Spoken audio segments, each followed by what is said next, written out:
Fala, amante do futebol, a seleção brasileira decepcionou empatando com o Equador e Ancelotti, que era muito esperado na seleção, a sua estreia não mostrou nada de diferente. É isso que eu vou trazer para vocês, corte da mídia esportiva, falando, largando o verbo sobre essa estreia de Ancelotti. A expectativa era grande, mas o torcedor ficou decepcionado com a partida. Antes de tudo, te peço, se inscreve no canal, porque eu sou o Fabrício na área, trago análise estática, entrevista coletiva, cortes importantes de programa esportivo como esse aqui. Então, para você não perder nada no mundo do futebol, se inscreve e já tá tudo no like para ajudar o trabalho. Crédito do vídeo na descrição. O que faltou para a seleção? Vai comentando aqui. Falando do que interessa, seleção brasileira. Quero te ouvir, o Brasil empatou ontem. Vamos analisar a seleção brasileira, Rafa.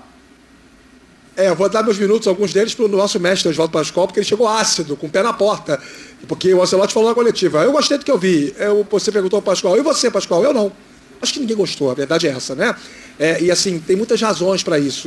Existem algumas narrativas sendo desenvolvidas aí que contemplam, valorizam a fase defensiva da seleção brasileira. O time não sofreu no jogo de ontem, né? Os jogadores que tiveram individualmente a performance mais destacada foram aqueles do sistema defensivo. Por exemplo, gostei do Alexandro, zagueiro, estreou bem. O Wanderson, na parte defensiva, contribuiu. O Casemiro, como protetor da defesa, ali, fez o papel dele, como sempre faz, ali, de um homem bem posicionado na frente da área, ajudou muito na composição defensiva. O Brasil teve, sim, uma situação de jogo sem a bola interessante. Devemos considerar que era uma seleção equatoriana sem os jogadores que individualmente poderiam quebrar essa estrutura coletiva da seleção brasileira. O driblador Gonçalo Plata e o rompedor Ener Valencia não estavam em campo. Então já era uma seleção mais deficiente do ponto de vista técnico. O Angulo, vocês conhecem o Angulo, né? É aquele jogador on-off. Tem dia que tá on, tem dia que tá off. Ontem, para sorte do Brasil, estava burocrático, até tentou algumas jogadas individuais, mas nem de longe aquele Angulo mais insinuante que a gente costuma ver.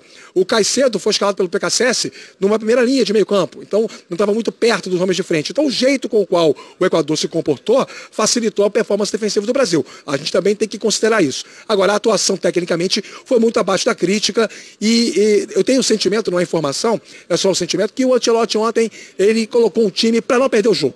Ele precisava estrear sem derrota, jogando fora de casa, para poder tirar um pouco do impacto da estreia e aí depositar toda a esperança para o jogo de terça contra o Paraguai na Neoquímica Arena. E aí, se ele fez isso, o Brasil atingiu a meta que o treinador estabeleceu. Porque até as trocas feitas, né, com uma certa demora, inclusive, elas pareciam muito mais preocupadas em evitar problemas defensivos. Quando ele coloca o Martinelli do lado direito, em vez de botar o Antony ali na vaga do Estevão, ele não está tentando vencer o jogo. Ele está tentando segurar o Pervis Estupiñán, o lateral equatoriano que joga com muita liberdade ao ataque. A preocupação dele foi fortalecer de oxigênio aquele setor ali. Então, assim, acho que a intenção era essa mesmo e tudo bem. Agora, que a seleção ficou devendo, acho que todo mundo vai ser unânime aqui no programa, em qualquer lugar, em dizer isso. O Brasil ficou devendo. Pode e deve jogar bem mais bola do que jogou ontem. Time espaçado, time de pouca aproximação, mas é apenas um jogo. De estreia, foram 2 treinos, um treino e meio praticamente do Ancelotti, então acho que todas as críticas, viu, Pascoalzinho, me permita, todas as críticas devem ser feitas com parcimônia, meu mestre. Pascoal? Bom, assim... Parcimônia ou não? Full não, power? Acho que assim, a gente tem que observar, o Brasil minimamente teve organização. Esse para mim é o primeiro ponto. Né? Aquela bagunça que o Brasil jogava, acabou. Né? Aquela desordem tática, me parece que acabou. Mas organiza... como todo bom treinador italiano, de trás para frente. Né? Essa é a origem da tática italiana. Vocês jogaram na Itália, você sabe melhor do que eu. Primeiro arruma a cozinha, depois vamos arrumar o meio campo, depois vamos arrumar um pouquinho aqui, outro pouquinho ali, até chegar lá na frente. Certo? Então o Ancelotti começa a arrumar. Como é que ele arruma o time do Brasil? Ele descobre um zagueiro. A história desse menino é legal. Interessante, né? Alex Ribeiro, né? Para não juntar com o Alexandro e o outro Alexandre, ele preferiu ser chamado de Alex Ribeiro. Então, fez um bom jogo pela seleção brasileira. Jogador alto para mim. Né, primeiro jogo foi muito gostoso. Para ser o primeiro jogo foi muito seguro. Uma melhor surpresa foi esse menino. Foi tranquilo. Tem hora que eu falei assim, vai se apavorar. Nada. Não, ele teve, talvez tenha tido uma falha numa saída de bola, que eu me lembro, uma saída de bola não foi boa, uma só. Isso, para quem está estreando a seleção brasileira, nada. E o jogo passou por ele bastante. Começamos a descobrir alguém que pode nos ajudar numa posição que é muito carente. Né? Essa é uma posição carente do Brasil. Como as laterais são carentes, com uma meia de armação do Brasil, um armador, um modelo Silas, a gente não tem. Né? Ontem o Brasil jogou numa formação com 3 volantes. 3 volantes. Ah, mas o Gerson não saiu. O Gerson não começou jogando pela direita, que a gente imaginava ontem. Começou jogando pela esquerda. O Bruno de Guimarães, ele me parece muito preso na seleção brasileira. Eles jogam na Inglaterra com o Sandro Tonali, que é o volante da seleção da Itália. O Sandro Tonali fica de volante e ele sai para jogar. E ele dá um passeio no meio campo, porque ele flutua em todas as posições do meio campo, na armação, para bloquear, tal. E ele faz muito bem esse tipo de trabalho. Na seleção brasileira, ele me parece que fica meio restrito a um espaço determinado para ele. Essa é a primeira observação. Segunda observação, gostei da volta do Casemiro. Né? E gostei na hora que o cara perder a bola lá na frente, ele saiu gritando com o cara lá do meio campo até chegar na defesa. Eu acho legal isso. Vocês jogaram, vocês sabem disso. Porque se você não der... Lu, tá fazendo o que aí, ô Vinícius? Tá com preguiça? Volta pra marcar. Perdeu a bola, volta pra marcar. Tem que chamar atenção, porque senão... Não tem como falar com jeitinho, não. Não tem que pedir, não dá pra pedir por favor ali, né, Silas? Não dá pra pedir, dá licença, por favor, não dá. Então, são aspectos positivos. Eu tô olhando pelo lado do copo cheio. Tá. O copo vazio... Qual é? É o ataque do Brasil. A meia armação e a frente do Brasil. Eu adoro o Richarlison.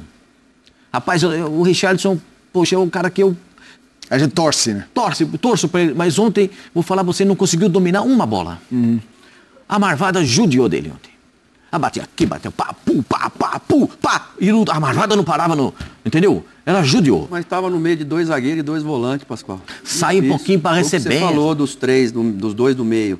Tira o Casemiro, os 2 do meio, o Gerson e o Bruno não conseguiram trabalhar. Chegada ofensiva. Estevão aberto numa ponta, Vini na outra e o Richarlison isolado lá na frente. Com 2 zagueiros marcando e 2 na frente. É por isso que eu entendi, Silas, a postura do Ancelotti nessa arrumação defensiva. Isso. Porque nós passamos uma vergonha, uma das maiores vergonhas da história do futebol brasileiro, a derrota para a Argentina, lá no campo do River Plate, recentemente. Aquilo que aconteceu foi uma das maiores vergonhas. Você pode perder o jogo para a Argentina. Você não pode perder o jogo para a Argentina passivamente. Você não pode entrar achando que vai perder e perdeu.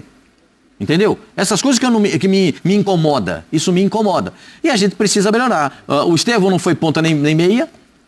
Ele tinha a obrigação de meia ponta, mas ele não foi nem ponta nem meia. O Vinícius Júnior, eu ainda, com o Carlo Ancelotti, espero vê-lo jogando melhor. O Rafinha pode ser esse cara da armação, porque ele está jogando assim no Barcelona, vindo de trás com a bola dominada. E a gente vai ter que arrumar um centroavante. O centroavante não está recuperado ainda, né? Tá se recuperando no Flamengo. E de repente... O Pedro?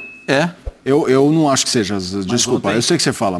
Eu acho assim, eu acho que o Pedro pode... Você acha que o Pedro não joga na seleção? Não, acho que pode ser, mas não é o cara, eu acho. O Salvador. Não, eu acho que o Pedro pode ser... Pode ser, eu também acho. Eu acho que o Pedro pode ser o centroavante do nosso time, desde que ele entenda o que se faz sem a bola.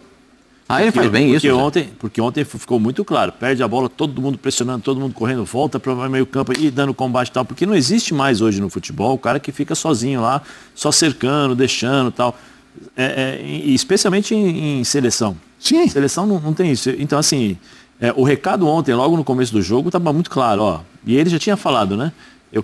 Sem a bola, eu quero ver esse time jogar. E um pouco o recado que ele falou com o Estevão, né? Eu acho que ontem o Estevão não conseguiu jogar.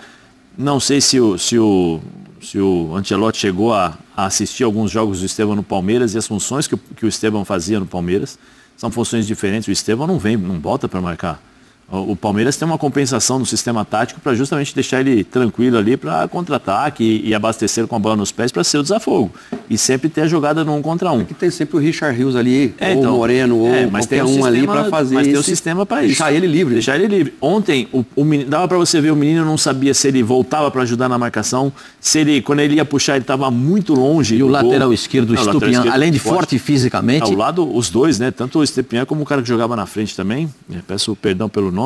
Também são 2 jogadores. O Equador é um time marcou o Vini também, o Ordones também. Ótimo, assim, o Ordones vê que assim, essa seleção vai ter organização.